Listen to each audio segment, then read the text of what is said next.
si mendoni të bashkëpunoni me aleatët për të realizuar reformën territoriale? Faleminderit. Zoti Shurdho, cili është qëndrimi ju dhe të fanori për pyetjen. Së pari, ne jemi të bindur dhe do t'ja u them të gjithë shqiptarëve se Edi Rama nuk pranon asnjë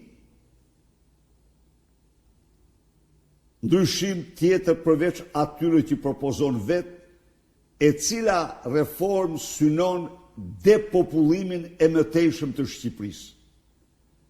Ju duhet ta dini që ai tani parashikon nga 62 bashki të kalojë në 36 bashki. Kjo është praktika e nxitjes largimit masiv nga periferit të shqiptarëve. Çfarë do bëjmë ne? Ne, meqense ky është një problem shumë themelor për vendin, ne do bashkëpunojmë ngushtë me ekspertët më të mirë shqiptarë. Ekipi ynë do të bëjë takime në të gjitha qarqet për të marrë mendimet e qytetarëve. Do të hartoj projektin tonë. Nuk mund të them se sa do jetë, por ju rikujtoj se Slovakia me një popullsi pak më të madhe se ne ka 210 komuna dhe bashki. Slovakia, 2 herë më zhvilluar se ne,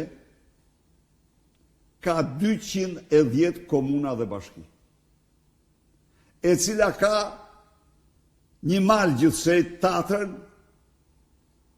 ndërsa Shqipëria ka male numerikisht sa gjithë Europa si numër. Pra, ne do bëjmë një projekt në përputhje me interesat e plota të qytetarëve dhe të zhvillimit të komuniteteve. Këtë projekt do e diskutojmë me ju, me qytetarët. Këtë projekt do e paraqesim në Komisionin Parlamentar të reformës territoriale.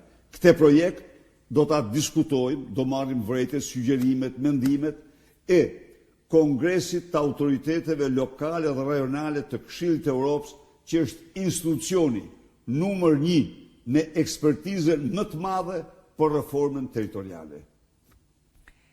Besnik Eski,